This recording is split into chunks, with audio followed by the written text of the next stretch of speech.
Sur la première 7h36, c'est une débâcle historique, on vient d'en parler. L'accueil réservé par le peuple suisse à l'initiative des Verts libéraux, remplacer la TVA par une taxe sur l'énergie. On rappelle le score, 92% des Suisses ont rejeté l'objet. On n'avait pas vu ça, on n'avait pas vu un aussi mauvais score depuis 1929.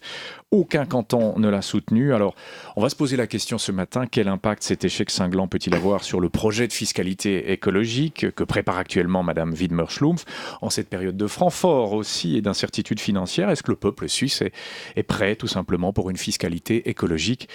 On reçoit ce matin le directeur du développement du Centre de l'énergie, aussi appelé Energy Center de l'EPFL, François Vuille, c'est vous. Bonjour.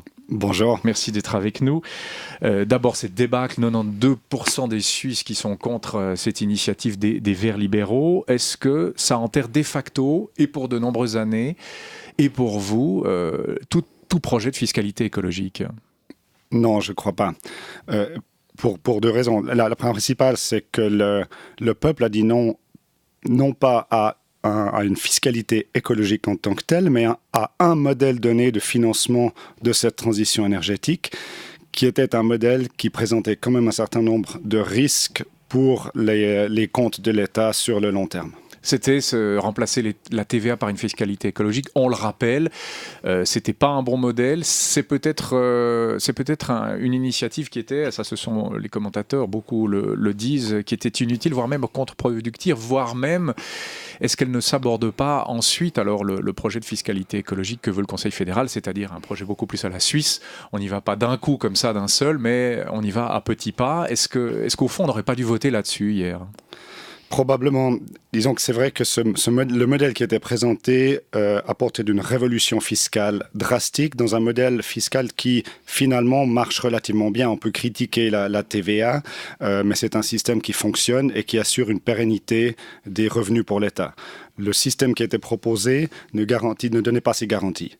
Donc ça, c'était un risque majeur parce que mettre une fiscalité essentiellement basée sur la consommation de produits fossiles, c'est bien, mais on a une grande incertitude quant à l'évolution de cette consommation et donc ça allait présenter une grande incertitude également pour les comptes de l'État sur le long terme. Alors vous êtes un scientifique, vous n'êtes pas un politique, mais quand même, petit regard sur les Verts et les Verts libéraux, qui parfois vont dans votre sens aussi. Votre boulot à vous, c'est de voir comment la Suisse va faire avec sa consommation énergétique. Est-ce que là, les Verts libéraux, politiquement, avec un tel objet, en prennent un sacré coup dans l'aile? Est-ce que ça va les desservir longuement? Alors, ça, c'était bien sûr à eux qu'il faut poser la question. Il est vrai que, personnellement, je ne comprends pas très bien pourquoi cette initiative a été lancée, compte tenu des faibles chances de succès qu'elle allait présenter. Et c'est vrai que ça va générer des dommages collatéraux, notamment pour les Verts qui ont suivi cette initiative. Alors, je pense qu'ils s'en mordent peut-être un peu les doigts aujourd'hui. Oui, ils s'en mordaient déjà les doigts hier. Ils s'en mordaient déjà les doigts hier, très bien. Mais également, disons, pour tout le programme de fiscalité écologique qui est actuellement en préparation par Edwin Widmer-Schlumpf et Doris Leuthard, parce que c'est quand même du DETEC qu'il s'agit aussi. Et c'est vrai que ça va probablement être un petit peu plus difficile pour la Confédération aujourd'hui d'expliquer pourquoi on a besoin d'une fiscalité écologique. Beaucoup de gens ont dit non aujourd'hui, hier, à une fiscalité, à un modèle de fiscalité écologique, mais peut-être que beaucoup de gens ne vont pas faire la part des choses. Et il va falloir un sacré effort de communication de la part de la Confédération pour expliquer pourquoi le paquet fiscalité écologique qui va être proposé, qui va être mis en consultation dès cette semaine, je crois, pourquoi ce paquet-là, il faudra l'accepter, alors que celui qui a été proposé par les Verts hier, les Verts libéraux, a été refusé. Sacré boulot de communication, dites-vous, c'est quasiment la quadrature du cercle, parce qu'il faut que ce soit acceptable socialement. Là, on l'a vu que les Suisses n'acceptaient pas du tout ce qu'on leur prédisait, c'est-à-dire par exemple une hausse du coût de l'essence, mais souhaitable écologiquement. Est-ce que ça, c'est pas la quadrature du cercle, François Vuille? C'est pas la quadrature du cercle, non. Il est vrai qu'aujourd'hui, on ne connaît pas la teneur de cette réforme écologique que va présenter Edwin Widmer-Schlumpf.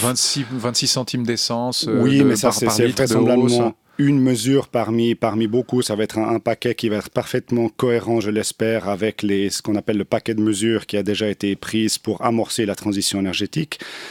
Cette réforme écologique, de la fiscalité écologique, est censée apporter un mode de financement de cette transition énergétique. À mon sens, on n'a pas besoin de beaucoup. Cette transition énergétique va coûter moins cher qu'on le croit. Et finalement, ce qu'il faut voir, c'est c'est pas le coût en soi qui importe, c'est le coût additionnel par rapport à ce que nous coûte le système énergétique aujourd'hui. Au fond, on n'a pas besoin de beaucoup, c'est ce que vous venez de dire. On n'aurait pas besoin d'un grand changement de notre fiscalité écologique. Il suffit qu'on l'adapte un petit peu, qu'on fasse de fins réglages, mais on n'a pas besoin d'une révolution en la matière.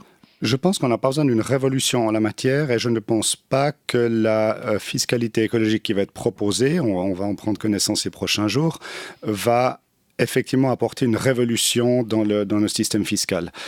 Il faut bien savoir qu'une fiscalité écologique, on en a déjà une aujourd'hui, on en a même plusieurs. On taxe aujourd'hui le CO2 en Suisse, à savoir donc sur les combustibles fossiles, à savoir le mazout et le gaz. On défiscalise les investissements dans la rénovation des bâtiments, donc ça fait partie d'une fiscalité écologique aussi. De même, on paye une taxe, ou disons un supplément sur chaque kilowattheure consommé, donc payé par le citoyen, pour alimenter un fonds, le fonds de la RPC, la reprise à prix coûtant, qui subventionne le développement de l'électricité d'origine renouvelable. Donc on n'a pas besoin d'aller beaucoup plus loin. On a peut-être besoin d'aller un petit peu plus loin, mais ce qu'on a peut-être besoin de faire, et c'est plus important, c'est peut-être de retrouver une certaine équité dans ce modèle qui est finalement un modèle de taxation sur la base du pollueur-payeur. Et aujourd'hui, il y a une certaine inhomogénéité dans la façon dont ce principe est appliqué. On taxe aujourd'hui les combustibles fossiles, comme je l'ai dit, le mazout, le gaz naturel. Par contre, on ne taxe pas de la même façon l'essence et le diesel qui échappent à toute fiscalité écologique. Oh, mais là, vous allez sur un terrain assez sensible parce que le Parlement ne veut pas qu'on taxe l'essence. Il faudrait taxer. On est un peu trop prudent en Suisse. Il faudrait taxer l'essence aussi, comme on taxe le CO2. Alors, si on veut avoir une certaine équité dans le principe du pollueur-payeur, il n'y a aucune raison qu'on taxe le mazout et qu'on ne taxe pas l'essence. Oui, mais alors là, il ne voulait pas qu'on taxe, il voulait pas avoir un litre d'essence à 5 francs. Bon, ça, c'est ce qu'on prédisait. On ne sait pas s'il aurait été à 5 francs. Taxer l'essence, moi, j'entends déjà les Suisses qui poussent des cris d'orfraie. François Vuille, c'est possible? Bien sûr, mais pourquoi est-ce qu'on pousse des cris sur une taxation de l'essence? On ne pousserait pas les mêmes cris sur la taxation du mazout. Or, en l'occurrence, les locataires, 60% de notre population, n'ont pas le choix de se chauffer au mazout. On leur impose le mazout, on leur impose le gaz naturel. Mais c'est moins visible qu'une taxe à la pompe. Ah oui, mais la taxe à la pompe, vous pouvez choisir votre voiture. Ouais. En l'occurrence, si vous prenez, on ne parle plus de 5 francs, je crois que ça c'était un peu de la propagande il y a quelques années. Aujourd'hui, on évoque c'est ce qui avait été articulé pour la votation. Là. On l'avait dit que si les Suisses disaient oui, aujourd'hui on parle de 26 centimes. On parle de 26 centimes d'augmentation du prix de l'essence et encore personne n'a vu ce paquet de mesures qui va être encore une fois présenté pour un processus consultatif dans les semaines à venir. Si on part sur cette base de 26 centimes, ça veut dire quoi? Ça veut dire 15% d'augmentation du prix de l'essence. Okay? L'essence, ou disons le prix du pétrole, il a oscillé entre $10 et $120 dans les 25 dernières années. Entre 10 et 120 $, sans aucune influence sur la demande. Donc la demande d'essence et de diesel est parfaitement inélastique envers le prix du pétrole et de ces carburants. Donc ce qui veut dire qu'on a quand même une certaine marge de manœuvre. Or là, si on prend les dernières semaines, l'essence a baissé de 40 à 50 centimes. Oui, parce que le pétrole s'effondre. Ouais. Parce que le pétrole s'effondre. Qu'est-ce que c'est que 26 centimes par rapport à ces 50 centimes? Juste pour replacer les choses en perspective. Maintenant, l'autre élément, c'est que les gens ont le choix de l'achat de leur voiture. Comme je disais, ils n'ont pas le choix de l'achat de leur chaudière pour la plupart, parce on est dans un pays de locataires. Ouais, les chaudières consomment toutes plus ou moins la même chose d'ailleurs, hein, contrairement aux voitures. Ce qui n'est pas du tout le cas. Ce n'est pas le cas des chaudières non plus. Mais là, il y a encore une grosse réforme à faire pour améliorer l'efficacité des chaudières, bien sûr. Mais dans les voitures, vous pouvez choisir ce que vous achetez. Or, en Suisse, il faut le rappeler, on a le parc automobile parmi les plus polluants d'Europe. Parmi les moins efficaces énergétiquement. Pourquoi? Parce que le Suisse est très friand de grosses cylindrées. Vous prenez un pays, ne serait-ce qu'un pays comme l'Autriche, qui a une configuration socio-économique et géologique quasiment comme la Suisse. Identique à la Suisse. La moyenne des cylindrées en Autriche, c'est 1600 cm3. En Suisse, c'est 1900, quasi. Okay? Et pour un pays absolument comparable. Donc, ces 15%, vous pouvez les gagner simplement en faisant des choix de prendre des voitures un peu plus légères, des cylindrées, des motorisations un peu plus petites, voire faire la transition vers des motorisations, des propulsions alternatives que sont tout d'abord les hybrides, mais ensuite les véhicules électriques qui aujourd'hui sont quasi rentables. Oui, on sait que les hybrides, il y a toute l'énergie grise, etc. Bon, ça c'est un autre débat, mais je le disais politiquement, vous pensez que la Suisse est prête pour taxer l'essence aussi? Je parlais du Parlement, il ne le veut pas. Est-ce qu'il va changer là? L'essence, ça va être effectivement plus dur à faire passer, mais je crois que de nouveau, c'est un effort de communication. Si on peut faire comprendre qu'au final, une taxation sur l'essence ne devrait rien changer parce qu'on ne veut pas taxer l'essence. Essentiellement, c'est pas pour des problèmes de compétitivité de notre industrie, c'est essentiellement pour ne pas prétériter les zones mal desservies par les transports publics, notamment les régions alpines. Or, si on explique de manière posée à tous les acteurs qui vont s'opposer à une telle fiscalisation qu'il est absolument possible, simplement en faisant des choix de véhicules moins gourmands, de compenser, de surcompenser en fait cette taxe, parce que vous pouvez gagner 40% de consommation relativement facilement sur votre essence. Qu'est-ce que c'est que les 15% d'augmentation seraient très facilement absorbés. Mais là, il ne faut pas travailler avec des physiciens ni même des politiques, il faut travailler avec des sociologues, des psychologues pour faire changer leur voiture aux Suisses. Là, comment on va faire changer de mentalité aux Suisses qui adorent toujours les grosses bagnoles? Vous avez une piste, vous?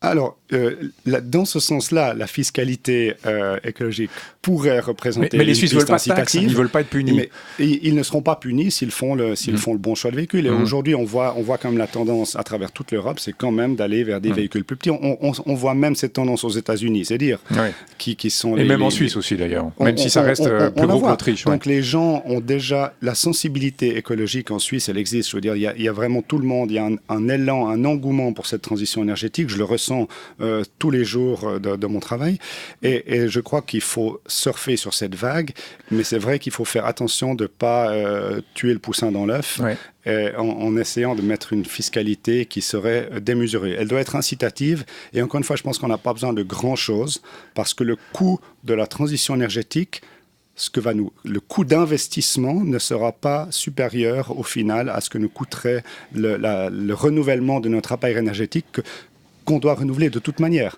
Quand nos centrales nucléaires arriveront au bout de leur vie, qu'on les remplace par autre chose ou la même chose, dans les deux cas, on devra les remplacer. Et cette transition énergétique dont on parle depuis quelques temps, notamment depuis Fukushima, on va perdre en confort, on va gréver nos finances avec la facture énergétique. Qu'est-ce que vous nous prédisez là?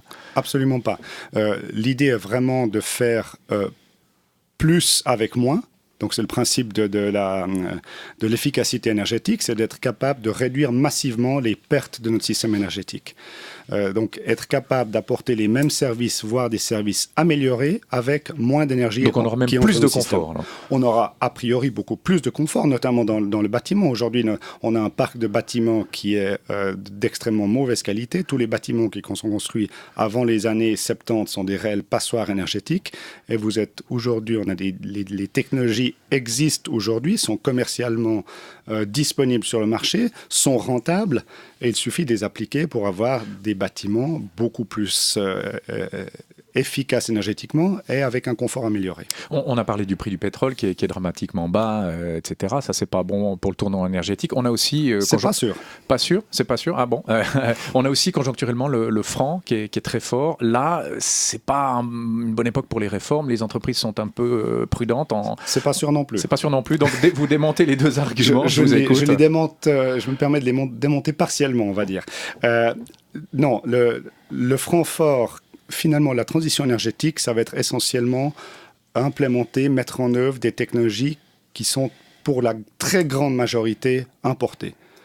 D'accord, c'est des technologies de production d'énergie. Donc là, le franc fort nous aide plutôt. Donc le franc fort va nous aider parce qu'elle va simplement nous coûter 20% moins cher, cette transition énergétique. D'accord, donc ça, c'est tout bénéfice pour la transition énergétique. Alors, il est vrai que le franc fort pèse aujourd'hui fortement sur la compétitivité de notre économie, surtout sur ceux qui sont situés à l'exportation. Mais c'est pour ça qu'il faut que notre fiscalité écologique qui va accompagner cette transition énergétique soit tout à fait mesurée et prenne en compte ces éléments. Et Madame Gaggini le disait encore tout à l'heure. Directrice romande d'économie suisse. Avec qui nous sommes en contact pour vraiment essayer de discuter quelles sont les mesures à prendre. Vous travaillez avec Économie Suisse du côté de l'EPFL? Nous ne travaillons pas avec Économie Suisse. Nous sommes, l'EPFL est un institut de recherche et nous aidons tous les acteurs qui se posent des questions sur cette transition énergétique à les aider à comprendre les opportunités et les risques liés à cette transition énergétique. Aujourd'hui, on manque de près de 30 000 employés qualifiés sur le marché de la transition énergétique. Ces 30 000 employés, ils manquent. On pourrait les employer s'ils étaient présents.